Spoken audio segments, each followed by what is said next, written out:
নমস্কার, সবাই কেমন আছেন? আশা করি সবাই খুব ভালো আছেন। আমি খুব ভালো আছি। তো চলুন প্রতিদিনের মতো আজকে ব্লগটা এখন থেকেই শুরু করি। আজকে সকাল সকাল বেশ ভালো লাগছে, কারণ আজকে রান্না নেই। আসলে রান্নাটা এই কারণেই নেই, গতকালের অনেকটা ভাত ডাল এগুলো সব ছিল আর ফ্রিজে আছে আর কি। তো ওগুলো একটু দুপুরবেলা গরম করে আরুই আর আমি দুজনে খেয়ে নেবো। আর আরুইর বাবা ফোন করে দিল ক্যান্টিনে খেয়ে নেবে আজকে, যেহেতু কালকে বাবু আসেনি সেই কারণে অনেকটাই ভাত রয়ে গেছে। তো ভাবছি আরুইর তো জ্বর হয়েছে, ওকে একটু ডিম দিয়ে ভেজে দেবো দুপুরবেলা, আমাকে ভালো লাগবে। চলুন, বাইরেটা কত সুন্দর রোদ উঠেছে।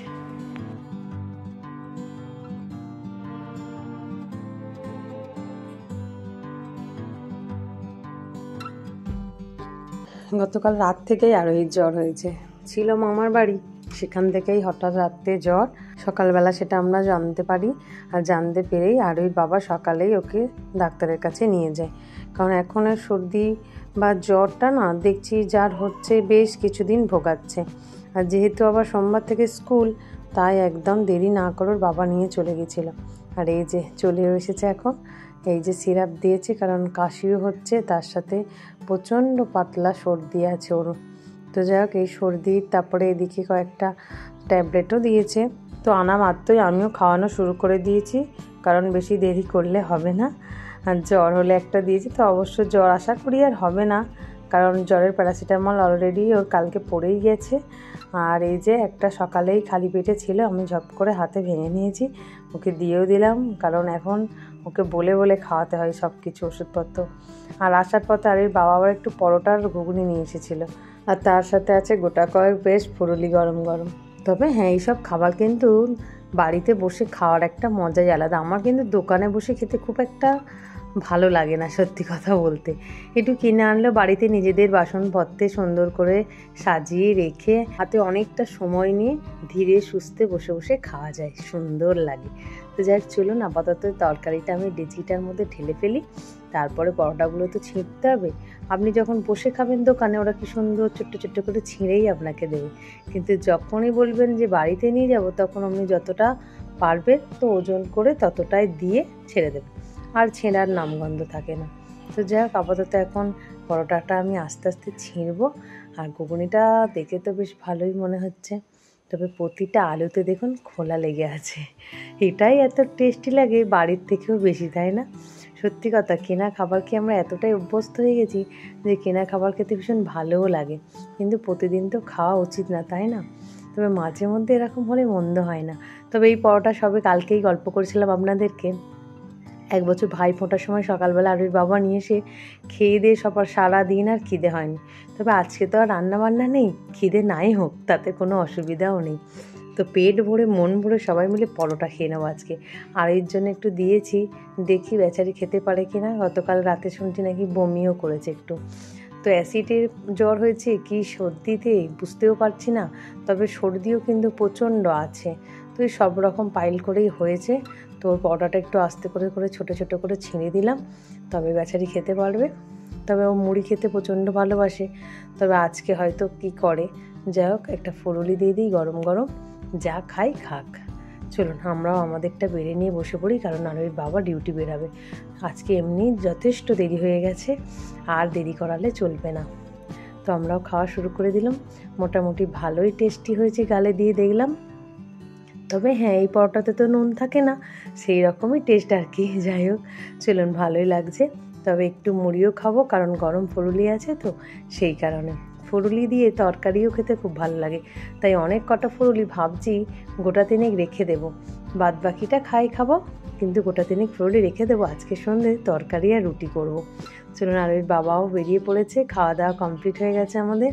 কিন্তু আজকে তো সকালে রান্নাও হয়নি, কারণ বললাম আমাদের একটু কিছু খাবার ফ্রিজে আছে, তো সেটাই আমরা দুপুরে খেয়ে নেব বলে ওর বাবা আজকে ফোন করে দিল ক্যান্টিনে খাবে। তো যাই হোক, চলুন, রোদ্দুরটাও বেশ সুন্দর বেরিয়েছে।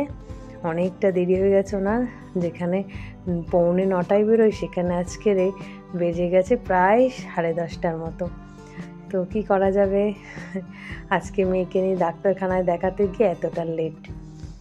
চলুন আমরা এবার টুকিটাকি কাজকর্ম যেগুলো বাড়িতে পড়ে আছে সেগুলো আমি সারি, কারণ খাওয়া দাওয়া তো হলো, টিফিনপত্র বাসনপত্র এগুলো সামান্য আছে, এগুলো একটু মেজে ধুয়ে নিই।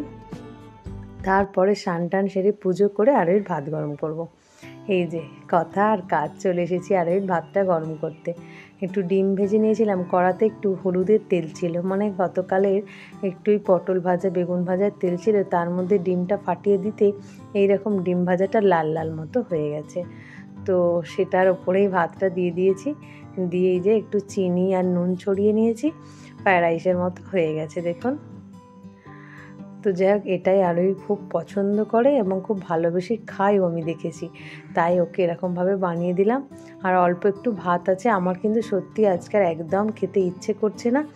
আর সকালে আরোহী একদম অল্পই পরোটা খেয়েছে, ওইটুকু থেকেও আবার আমাদেরকে দিয়ে দিয়েছিল, খেতে পাচ্ছিল না। তো আজকে ওই জন্য ভাত এরকম সুন্দর করে দিয়েছি, আশা করি সবটা খেয়ে নেবে।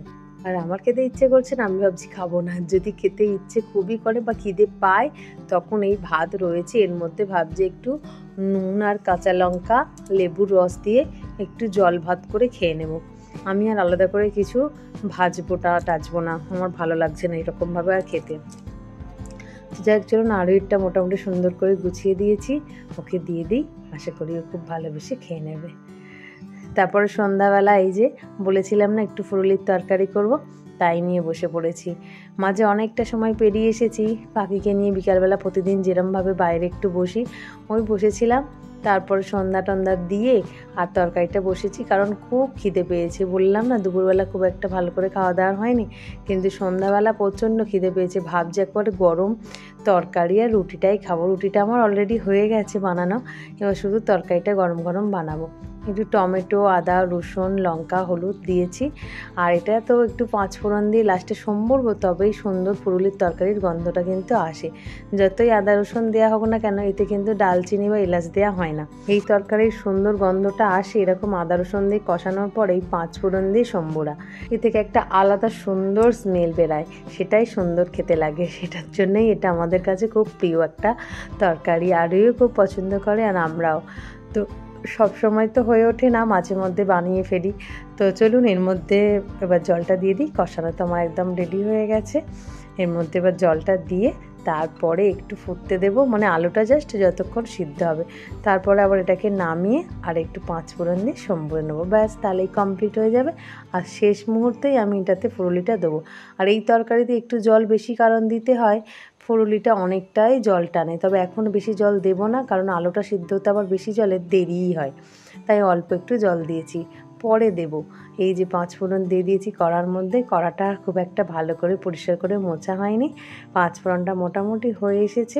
এবারে পাঁচফোড়নটার মধ্যে তরকারিটা ঢেলে দেব, ব্যাস সুন্দর একটা গন্ধ বেরিয়েছে, আমার তরকারিও কমপ্লিট হয়ে গেছে।